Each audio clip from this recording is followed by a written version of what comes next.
साल 1984 एक शांत अमेरिकी शहर की सुबह अचानक चीखों में बदल गई। रेस्टोरेंट भरे हुए थे, लोग खाना खा रहे थे और कुछ ही घंटों में सैकड़ों लोग एक साथ बीमार पड़ गए। किसी को समझ नहीं आया कि ये बीमारी थी या किसी अदृश्य खेल की शुरुआत। लेकिन असली कहानी उस दिन नहीं बल्कि उससे कई साल पहले शुरू हुई थी, एक खिड़की से। वो एक साधारण दोपहर थी। गुजरात के बड़ौदा में एक लड़की खिड़की के पास बैठी थी। सामने एक आदमी टहल रहा था, सफेद कपड़े, धीमी चाल, लेकिन अजीब सा आकर्षण। वो आदमी था ओशो और वो लड़की जिसे दुनिया ने बाद में माँ आनंद शीला के नाम से जाना। उस एक नजर ने सब बदल दिया। कहानी यहीं से दिलचस्प नहीं होती बल्कि खतरनाक होती है। शीला कोई असाधारण लड़की नहीं थी, न बड़े सपने, न कोई क्रांति की चाह। लेकिन उस दिन के बाद उसके भीतर कुछ जाग सा गया, एक जुनून जो धीरे धीरे उसकी पहचान बन गया। वो सिर्फ एक अनुयायी नहीं बनी बल्कि वो ओशो की आवाज बन गई। साल 1981 ओशो अमेरिका पहुंचे। सपना बड़ा था, रेगिस्तान के बीच एक आध्यात्मिक शहर बसाना। नाम रखा गया रजनीशपुरम। और इस सपने की चाबी शीला को मिली। अब कहानी में स्पीड आती है। जहां कुछ नहीं था वहां सड़कें बनी, घर बने, एयर स्ट्रिप बनी, हजारों लोग बस गए और इस पूरे साम्राज्य की असली शासक बन चुकी थी शीला। लोग कहते थे कि ओशो बोलते कम है लेकिन फैसले शीला लेती है। लेकिन हर ताकत के साथ एक खतरा आता है। धीरे धीरे शीला बदलने लगी। उसकी भाषा कठोर हो गई, फैसले आक्रामक और विरोध के लिए जगह खत्म हो गई। वो अब सिर्फ वफादार शिष्या नहीं थी बल्कि वो सत्ता बन चुकी थी। और फिर वो दिन आया जिसने सब कुछ तोड़ दिया। ओरेगन के छोटे से शहर डैलस में 700 से ज्यादा लोग बीमार पड़ गए। जांच हुई और जो सामने आया उसने पूरी दुनिया को हिला दिया। खाने में साल्मोनेला बैक्टीरिया नाम का जहर मिलाया गया था। ये कोई हादसा नहीं था बल्कि ये एक प्लान था, चुनाव रोकने के लिए, लोगों को कमजोर करने के लिए। और इस साजिश के पीछे नाम आया शीला का। मैंने ये सब ओशो को बचाने के लिए किया। उसका ये बयान आज भी लोगों को उलझा देता है। क्या ये वफादारी थी या फिर सत्ता खोने का डर? ओशो चुप थे, लेकिन ज्यादा देर नहीं। जब सच्चाई सामने आई तो उन्होंने खुद शीला के खिलाफ बोलना शुरू किया। और जिस महिला ने उनका साम्राज्य खड़ा किया था वही उसके पतन की वजह बन गई। ये कहानी सिर्फ एक गुरु और शिष्या की नहीं है बल्कि ये कहानी है उस खतरनाक रेखा की जहाँ प्यार, भक्ति और जुनून धीरे धीरे बदलकर नियंत्रण, डर और सत्ता बन जाते हैं। और सबसे बड़ा सवाल आज भी वही है कि क्या शीला ने ये सब किसी और के लिए किया था या वो खुद अपनी कहानी की असली खलनायिका बन चुकी थी? कभी खिड़की से शुरू हुई ये कहानी इतिहास के सबसे बड़े विवाद के रूप में खत्म हुई। और सच क्या है, शायद वो आज भी कहीं बीच में छुपा हुआ है। वो पल जब उसने आंखें बंद की और लगा जैसे किसी ने उसके भीतर की आवाज को छू लिया हो। ये इंसान अलग है। पहली बार ओशो को देखकर उसके मन में यही शब्द आए थे, ना कोई शोर, ना कोई दिखावा, लेकिन एक अजीब सी खामोश ताकत जो सीधे दिल पर असर करती थी। और यही वो जगह थी जहां से शीला की कहानी साधारण से असाधारण होने लगी। शुरुआत में ये सिर्फ जिज्ञासा थी, फिर आकर्षण और फिर धीरे धीरे एक ऐसा समर्पण जिसमें वापसी का कोई रास्ता नहीं होता। माँ आनंद शीला अब सिर्फ सुन नहीं रही थी बल्कि वो डूब रही थी। ओशो की किताबें, उनके शब्द, उनका अंदाज, सब कुछ उनके भीतर घर करने लगा। ऐसा लगता था कि जैसे मैं उन्हें पहले से जानती हूँ। ये उनका एहसास था और यही एहसास धीरे धीरे उनका सच बन गया। लेकिन असली मोड़ तब आया जब वो उनके सामने खड़ी थीं। ओशो ने मुस्कुराकर उनका स्वागत किया, उन्हें गले लगाया और बस हल्के से सिर पर हाथ रखा। 1 सेकंड, 2 सेकंड और जैसे वक्त रुक सा गया। उस स्पर्श में कुछ था, कुछ ऐसा जो समझ में नहीं आता, बस महसूस होता है। और उसी पल शीला ने तय कर लिया था कि अब मेरी जिंदगी मेरी नहीं रही। और यहीं से खेल शुरू होता है। आश्रम में उनका पहला दिन किसी और साधक जैसा ही था। छोटे काम, कैंटीन, मेहमानों की सेवा। लेकिन एक चीज अलग थी, उनकी नजर। वो सिर्फ काम नहीं कर रही थी, वो देख रही थी, समझ रही थी, सीख रही थी। हर सिस्टम, हर इंसान, हर कमजोरी।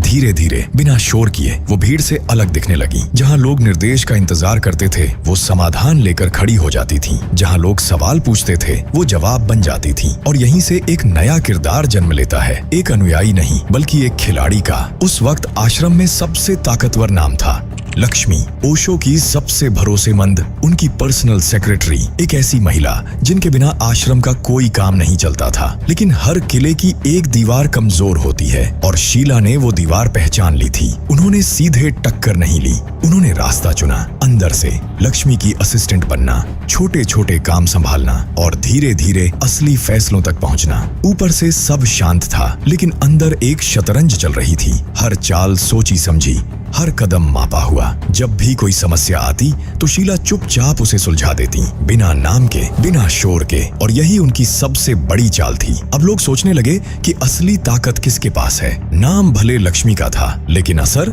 धीरे धीरे शीला का होने लगा था। उसकी मुस्कान विनम्र थी, लेकिन फैसले तेज। उसकी भाषा नरम थी, लेकिन इरादे सख्त। और सबसे खतरनाक बात, ओशो की नजरों में उसका भरोसा बढ़ता जा रहा था। अब आश्रम में उसका नाम सिर्फ लिया नहीं जाता था, बल्कि महसूस किया जाता था। कुछ लोग उन्हें मानते थे तो कुछ लोग उनसे डरते थे। लेकिन एक बात साफ थी कि शीला अब सिर्फ एक हिस्सा नहीं थी, बल्कि वो सिस्टम बन चुकी थी। लेकिन सवाल अभी बाकी है, क्या ये सब सिर्फ भक्ति थी या फिर उस भक्ति के पीछे छुपा था एक बहुत बड़ा खेल? क्योंकि जहां समर्पण और सत्ता मिलते हैं, वहीं से शुरू होती है सबसे खतरनाक कहानी। आश्रम के अंदर एक अजीब बदलाव शुरू हो चुका था। बिना किसी ऐलान के, बिना किसी पद के, एक नई ताकत जन्म ले चुकी थी। और वो ताकत थी मां आनंदशीला। शुरुआत भरोसे से हुई थी, लेकिन अब बात भरोसे से आगे निकल चुकी थी। अब लोग फैसले सुनने के लिए लक्ष्मी की ओर नहीं देखते थे, बल्कि उनकी नजरें खुद ब खुद शीला पर टिक जाती थीं। अगर जल्दी हल चाहिए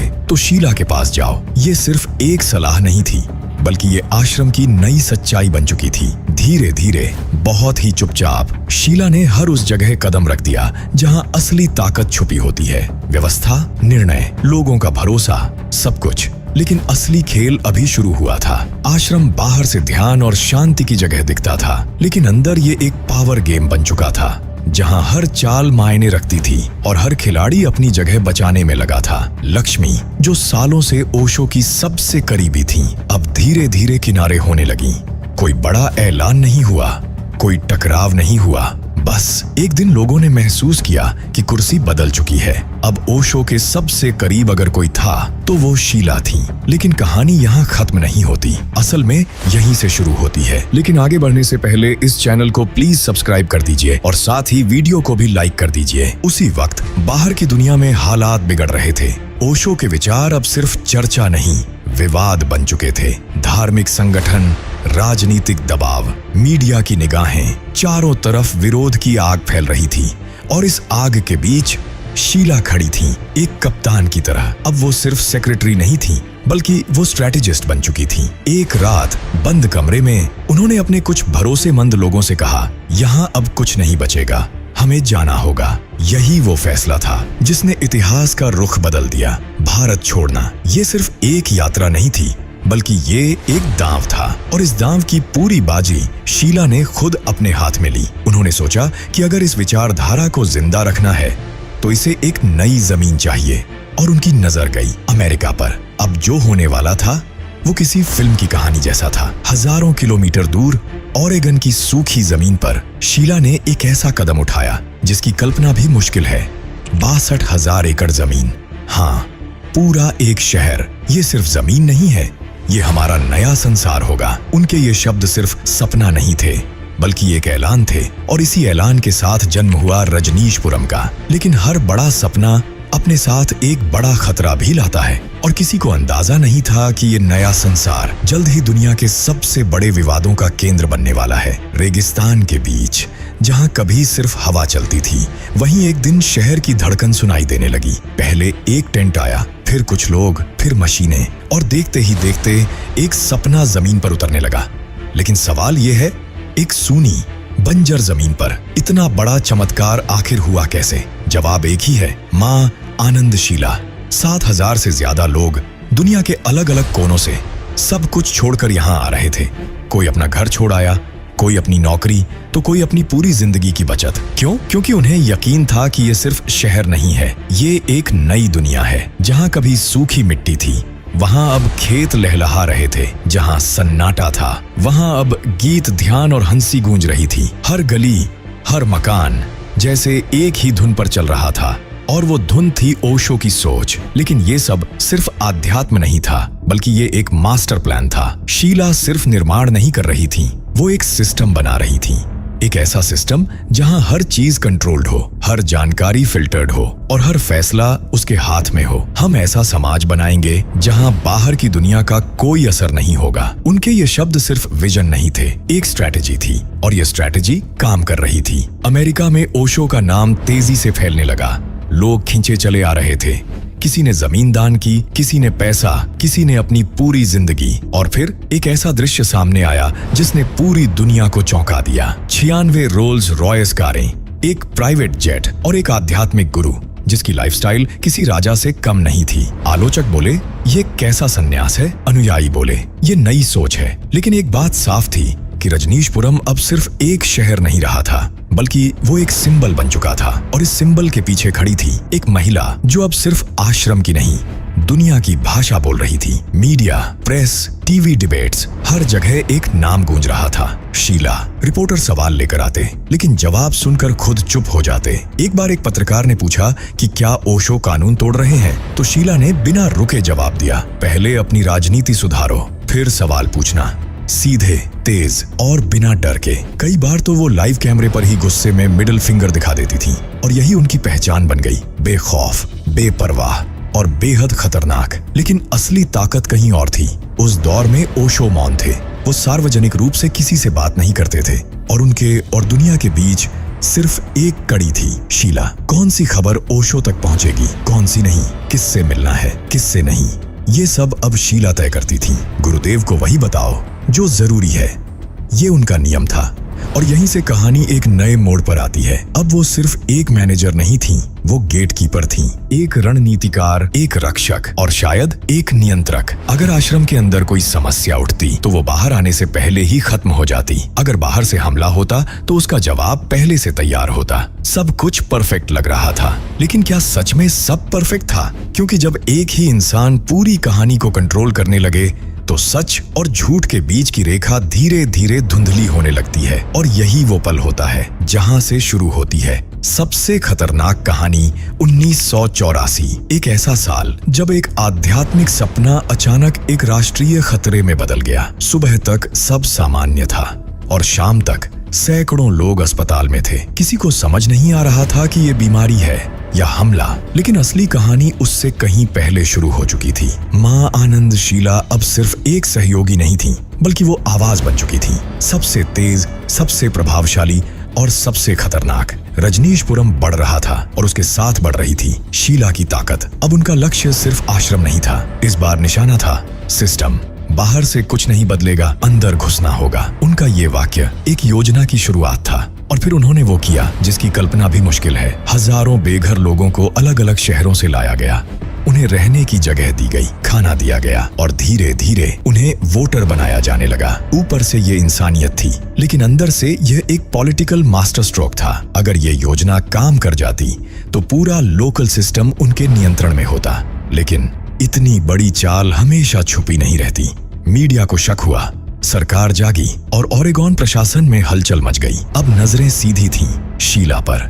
लेकिन कहानी यही नहीं रुकती, यहीं से ये खतरनाक हो जाती है। जब चुनावी योजना डगमगाने लगी तो शीला ने वो कदम उठाया जिसने इतिहास बदल दिया। ओरेगॉन के वास्को काउंटी में 10 अलग अलग रेस्टोरेंट्स और अचानक लोग बीमार पड़ने लगे। उल्टियां, बुखार, दर्द, एक साथ सैकड़ों लोग। जांच हुई और जो सामने आया वो चौंकाने वाला था। Salmonella bacteria. ये कोई हादसा नहीं था, बल्कि ये एक हमला था। अमेरिका के इतिहास का पहला बड़ा बायोटेरर अटैक।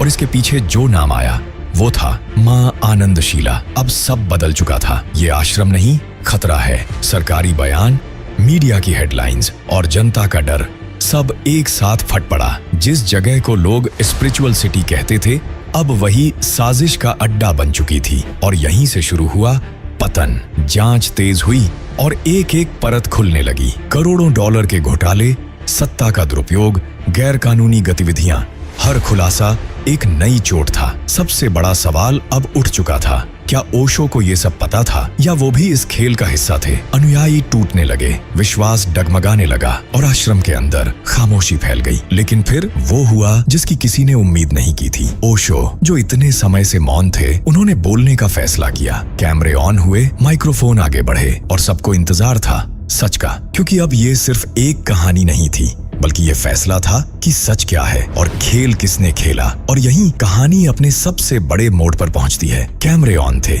हजारों आंखें एक ही चेहरे पर टिकी थीं और फिर सालों की खामोशी टूट गई। ओशो ने पहली बार सीधे दुनिया से बात की, लेकिन ये कोई साधारण बयान नहीं था। ये आरोप था, सीधा, तेज और चौंकाने वाला। उसने मुझे धोखा दिया है। कमरे में सन्नाटा छा गया। उन्होंने कहा, मेरे नाम का इस्तेमाल करके करोड़ों का खेल खेला गया और मुझे धीरे धीरे जहर तक दिया गया।